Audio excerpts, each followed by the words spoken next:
dans ma chaîne, vous aurez du make-up, des vlogs et également beaucoup de rire, car c'est bien mieux de rigoler, n'est-ce pas?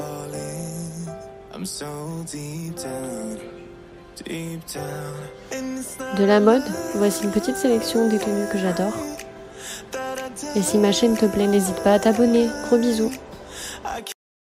Hola tout le monde, je suis trop contente de vous retrouver aujourd'hui pour une nouvelle vidéo. Et ça fait super longtemps que j'attends de la faire. Et comme vous pouvez le voir, j'ai enfin un éclairage, donc ça va peut-être changer un petit peu. Dites-le moi en commentaire si c'est mieux ou pas.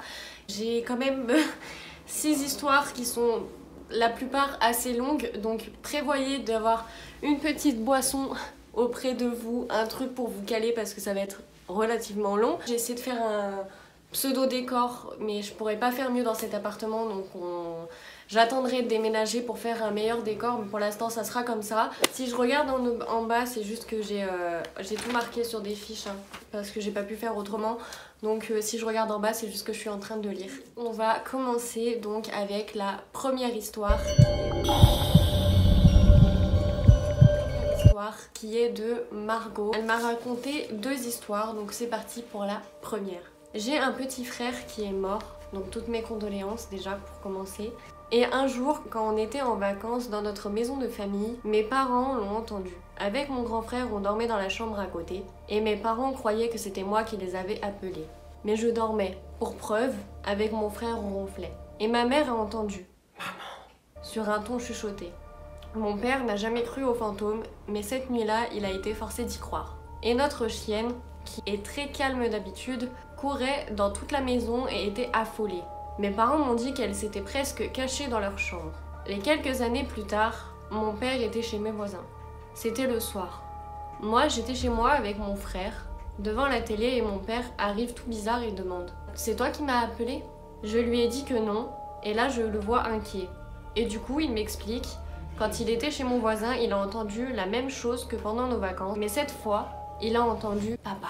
Et c'était la même voix chuchotée. Mon voisin n'y croyait pas du tout non plus, mais là c'était flagrant, et pour que lui et mon père aient peur, il en fallait beaucoup. C'est pas une histoire parmi tant d'autres, c'est simplement la vérité, et faut le vivre pour y croire. Donc voilà la première histoire. Parti pour la deuxième histoire de Margot. Mon arrière-grand-mère est décédée il y a plusieurs années, mes condoléances également. Et un jour, mes 2 chats sont montés dans le grenier, un grenier aménagé en chambre. Et d'un coup, ils sont partis super vite en courant en bas dans le salon. Ma mère était dans la cuisine et les a vus passer hyper vite. Du coup, elle regarde où ils vont, et quand elle arrive dans le salon, elle les voit sur la table, assis devant le portrait de mon arrière-grand-mère, et d'un coup le portrait tombe. Sans raison, et les chats sont partis direct dehors et rentraient très rarement après. On enchaîne sur l'histoire d'Éléonore. En gros, ce n'est pas arrivé à moi, mais à une amie, et j'étais avec elle. Tout a commencé lors du repas. On était à l'internat. Donc pour ceux qui ne savent pas comment ça se passe dans un internat, le soir, etc., vous mangez tous dans la même salle. Et vous avez, en général, l'internat il ouvre à un certain horaire et vous pouvez rentrer dans l'internat qu'à un certain moment.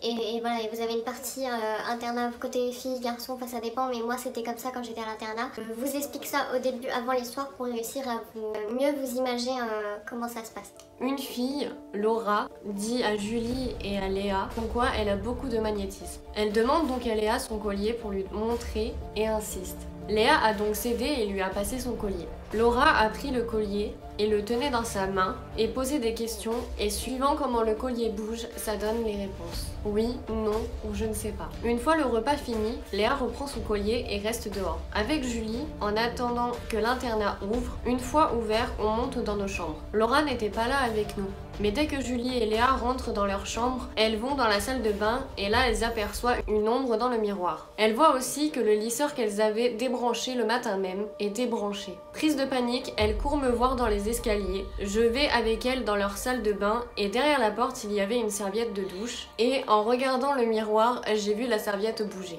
Ensuite, on entendait taper à la porte alors qu'il n'y avait personne d'autre. Une autre fille, Ayla, elle a vraiment beaucoup de magnétisme en elle et elle pourrait faire magnétiseuse mais elle a consulté et elle est trop jeune. Donc ensuite, Ayla vient dans la chambre et qu'elle rentre dans la salle de bain, ses jambes me tremblent, elle n'avait plus aucun contrôle. Elle appelle vite sa mère et en fait ce que Laura a fait est très dangereux. Ensuite, par FaceTime avec sa mère a pu voir l'esprit et en le décrivant, Léa a reconnu sa grand-mère. Voilà, depuis il ne s'est rien repassé mais c'était trop bizarre. Bah écoute, merci Éléonore pour ton témoignage. C'est vrai que faut faire attention quand même, faut pas faire ça sans trop savoir ce qu'on fait. Et là je pense que vous avez fait ça un petit peu pour jouer mais sans trop vous rendre compte de ce qui peut se passer derrière, donc faites attention. Ensuite, prochaine histoire, c'est Lina qui nous la raconte.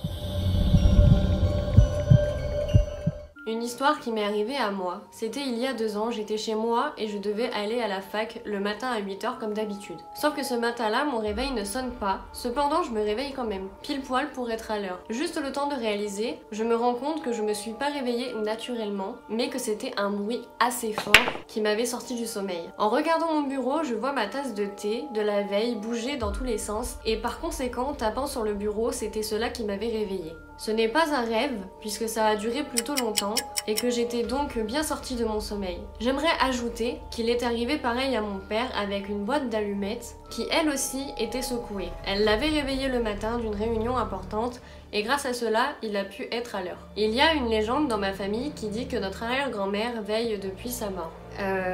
Ça c'est un truc qui me fait relativement peur parce que bon après c'est bien parce que là elle vous protège etc, mais de voir qu'elle est capable de faire ça c'est... ouais, c'est pas forcément rassurant. Histoire numéro 2 de Lina. J'ai une tante qui fait des rêves prémonitoires. Elle a déjà prédit plusieurs événements dans notre famille. Une nuit, elle a rêvé de son frère décédé, mes condoléances encore, et de son cousin. Son cousin et elle se tenaient devant le frère qui était au bout d'un tunnel blanc. À un moment, le frère s'approche et leur demande de le rejoindre vers la lumière. Ils se retournent tous les deux et font signe à ma tante pour lui dire au revoir. Une fois, ma tante réveillée, elle était un peu perturbée. Puis les jours passent et une semaine plus tard, elle apprend la mort de son cousin, celui du rêve. Elle a donc compris que son rêve était en fait un dernier adieu de son cousin avant de rejoindre son frère là-haut. Troisième histoire, et celle-ci, accrochez-vous bien parce que elle est quand même assez spéciale. Je ne connaissais pas du tout ce qu'elle nous raconte dans cette histoire et c'est vrai que ça peut surprendre. Alors accrochez-vous, ça promet. Alors, dans mon pays d'origine, l'Algérie, j'habite dans un petit village avec beaucoup de légendes, etc. Et l'une d'elles dit que certaines personnes feraient de la magie noire dans le cimetière. Je t'explique. Les femmes se réunissent à 3 ou 4, voire plus, et amènent du couscous avec elles. Pour ensorceler le couscous, elles déterrent un mort et prennent ses mains pour mélanger et tamiser le couscous, comme si c'était le mort qui le préparait. Ensuite, elles récitent quelques textes sataniques et re-enterrent le mort. Une fois que le jour se lève, elles préparent un plat avec le couscous mélangé par un mort et le font manger à leur cible. Voilà, pour la légende maintenant, je vais te raconter mon histoire. Alors, un jour, on était à un mariage, on mange du couscous ce jour-là. Et donc, à ce mariage, les mariés avaient leur assiette à part pour être sûr qu'il en reste. À ce fameux mariage dont le mari mange son couscous, puis passer quelques heures, il se sent un peu bizarre et au moment de rentrer chez nous, on le trouve plus. Après plusieurs minutes à le rechercher, on le trouve dans une chambre en train de se taper la tête contre la porte. Après quelques années, lui et sa femme ne parviennent pas à avoir d'enfants, ils sont donc allés voir un imam et il leur a dit que le mari avait bien été ensorcelé et que le sort était pour la fertiliser. C'est pas cool, c'est pas cool du tout, j'aimerais pas que ça m'arrive. D'ailleurs aujourd'hui encore mes parents m'interdisent de manger le couscous d'inconnus. Tu m'étonnes. Excusez-moi, je vais boire un coup, ça me donne soif tout ça.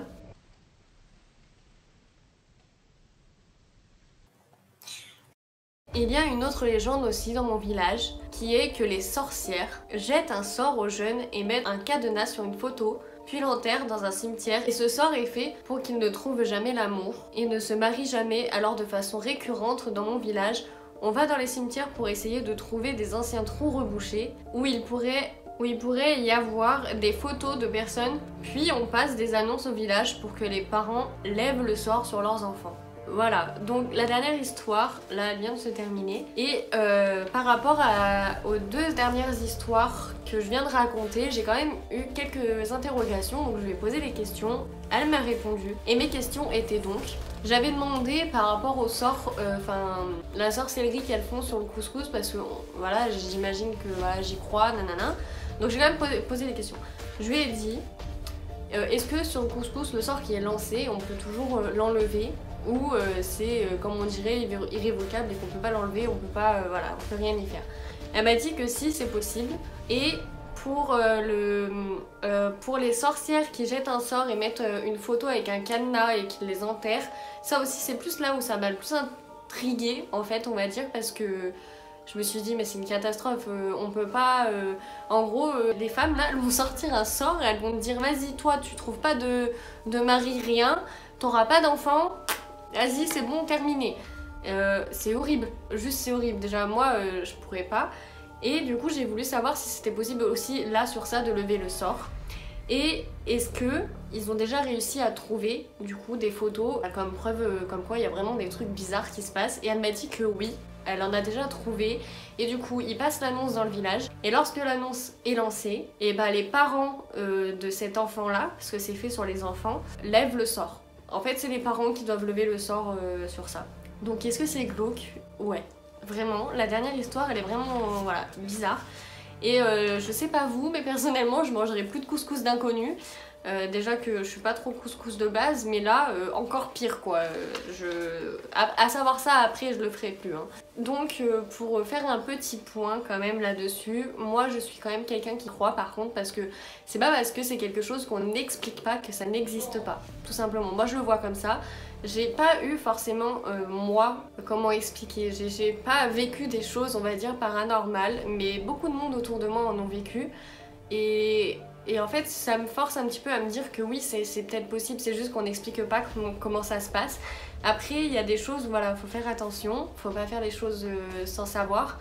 Comme j'ai souvent vu des gens qui font le jeu Ouija, donc qui est sur une plateforme où il y a des lettres, un verre, nanana. Ce qu'il faut savoir, c'est que déjà, faut toujours être très poli. Et en plus de ça, à la fin, il faut bien penser à casser le verre parce que sinon, l'entité à qui vous parlez peut s'accrocher à vous et ça peut faire des conséquences graves. Donc il faut faire attention, voilà, c'est quelque chose qu'on n'explique pas, donc je pourrais pas dire pourquoi.